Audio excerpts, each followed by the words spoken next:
Bonjour Madame Couidry, on vient d'écouter le micro-trottoir sur le marché de Cré pour les élections présidentielles. Vous êtes porte-parole pour le Parti socialiste en Drôme et je vous pose une question simple comme aux autres porte-paroles des partis politiques en liste. Qu'avez-vous pensé de ce micro-trottoir? Bonjour, merci pour cette invitation.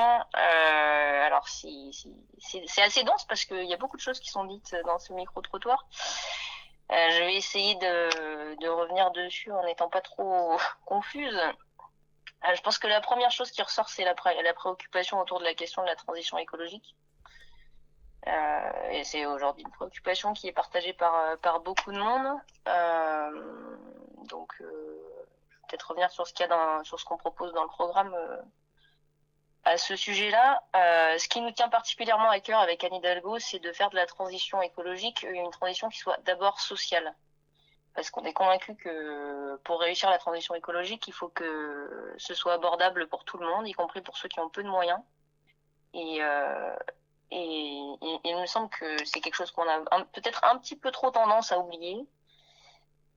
Donc parmi toutes les propositions qui sont faites dans le programme sur la question de la transition écologique, il y a cette question de la transition sociale qui va avec. Et donc par exemple, on propose de mettre en place un tiers payant pour la rénovation énergétique, pour permettre aux ménages avec des moyens modestes de pouvoir à la fois réduire leur facture d'énergie et en même temps de mettre en place ces rénovations qui sont indispensables pour faire des économies d'énergie.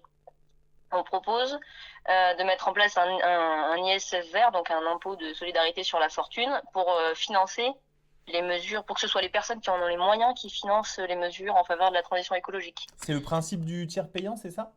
Non, ça c'est un deuxième point. D'accord. En fait, le tiers payant, c'est une mesure en tant que telle, Est-ce que mais vous pouvez m'expliquer qu'est-ce que c'est? Je vois que c'est dans la sécurité sociale, mais je maîtrise pas le bien. tiers payant, alors, en fait, enfin, à l'heure actuelle, d'ailleurs, Emmanuel Macron l'a fait supprimer, mais le tiers payant, on en a l'habitude parce que c'est ce qu'on avait quand on allait chez le médecin. Ça veut dire Et concrètement. on l'avait fait généraliser et aujourd'hui il est plus généralisé. Mais là, en l'occurrence, ce serait de déplacer cette logique-là sur une autre type de mesure. De la même manière que quand on peut aller chez le médecin, parfois on paye pas ce qu'on paye pas parce que c'est déjà réglé par l'État. Et ben là, ce serait de faire la même chose en prenant du coût de la rénovation énergétique à charge sans que les personnes aient besoin d'avancer cet argent parce que tout le monde n'en a pas les moyens. Ok. Voilà. Ça permet de faire, parce que donner des subventions et rembourser des investissements, c'est bien. Mais pour ça, il faut que les personnes aient déjà les moyens de sortir l'argent en amont. Et donc là, l'idée, c'est de pouvoir permettre, y compris à ceux qui n'ont pas déjà les moyens d'entamer ces investissements, de pouvoir quand même y songer et de pouvoir les mettre en place.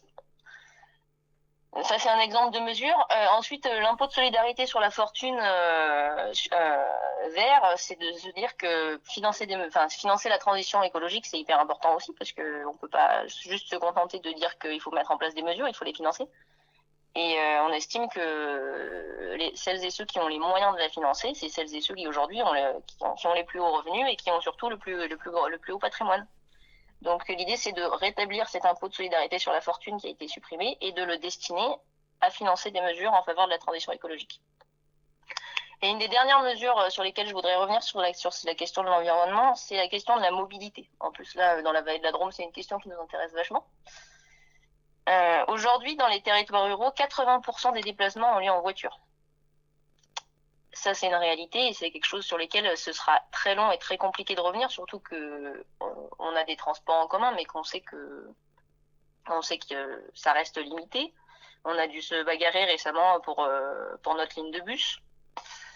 Et on est content d'avoir d'ailleurs obtenu des choses, mais malgré tout, les déplacements en voiture continuent à avoir un poids important.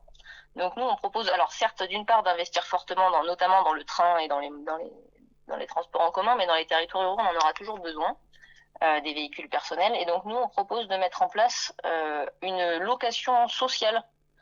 Enfin, sur le principe, c'est une location à long terme pour permettre aux ménages modestes d'avoir accès à des véhicules peu polluants.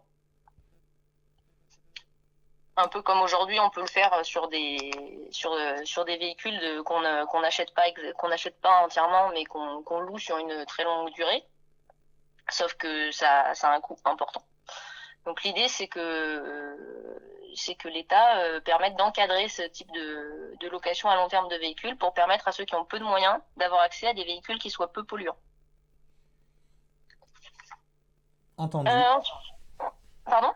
Non, non, rien, pardon, ouais. Ensuite, on a parlé aussi il y a eu donc beaucoup d'autres sujets qui ont été abordés.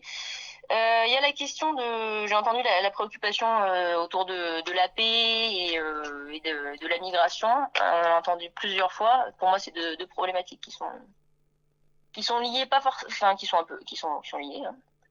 Et il me semble que la principale réponse qu'on peut apporter à l'échelle, dans le cadre de cette campagne présidentielle, c'est l'Europe. Moi, je soutiens Anne Hidalgo aussi parce que c'est une Européenne convaincue. On a un peu tendance parfois à l'oublier parce que malheureusement l'Europe s'est essentiellement construite sur des questions uniquement économiques, mais l'idéal de l'Europe à l'origine, c'est la paix et c'est la coopération entre les peuples et c'est l'internationalisme.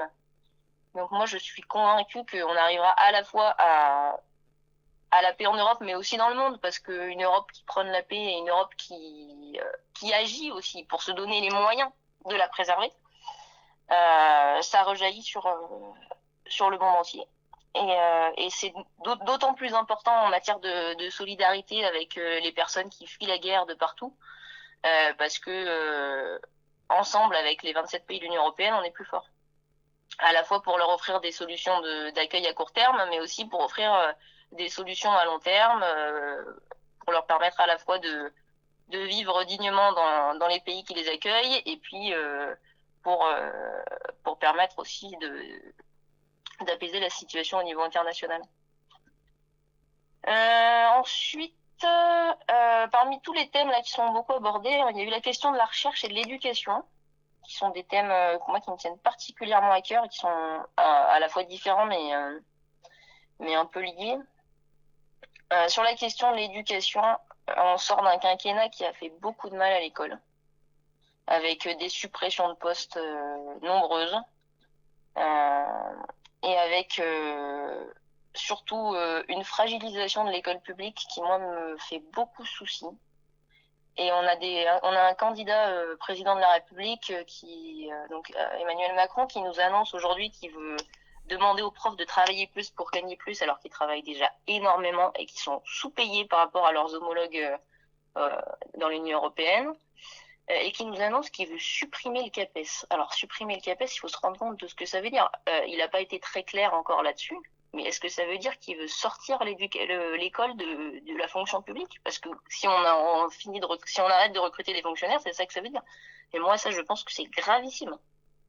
Donc ça, c'est quelque chose sur lequel moi je veux bien insister, c'est que si Emmanuel Macron est réélu, il y a un réel danger pour l'école publique.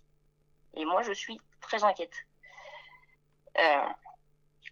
Au regard de ça, nous, on propose d'augmenter les salaires des enseignants, déjà dans un premier temps, pour pouvoir à la fois redonner de l'attractivité à ce métier, parce qu'aujourd'hui, on se rend compte qu'on a du mal à recruter, parce que les gens, ils peuvent avoir la passion de ce métier, mais parfois, ça suffit pas.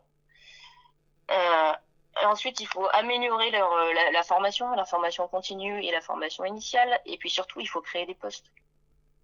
Là, on le voit là en ce moment-là. Il y a notamment dans les collèges crétois, il y a des mobilisations parce que les dotations en termes de postes ont été insuffisantes. Et il y a des risques de fermeture de classes ou alors des classes en sureffectif. Il y a notamment au collège Revezan, il y a une forte mobilisation, mais à Armorin aussi, il y a des inquiétudes. Il vous reste une minute. Il ne me reste qu'une minute. Ah, ça passe vite, ouais. Ouh là là, ça passe beaucoup trop vite. Je vais passer rapidement sur la question de la recherche.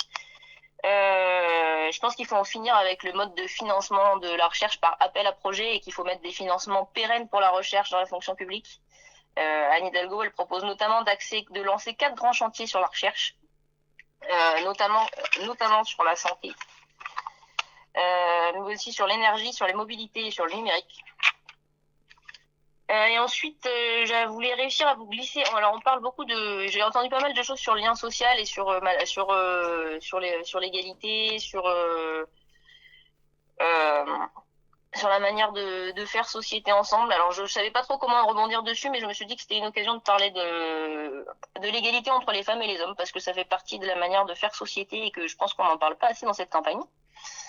Et donc, je voulais insister sur certaines mesures que propose Anne Hidalgo dans son programme, à Hélas, savoir. Madame Quidry, ça fait 10 minutes, mais j'aurai l'occasion, j'espère, par la suite, de Ouais, vous réinviter dans une émission future.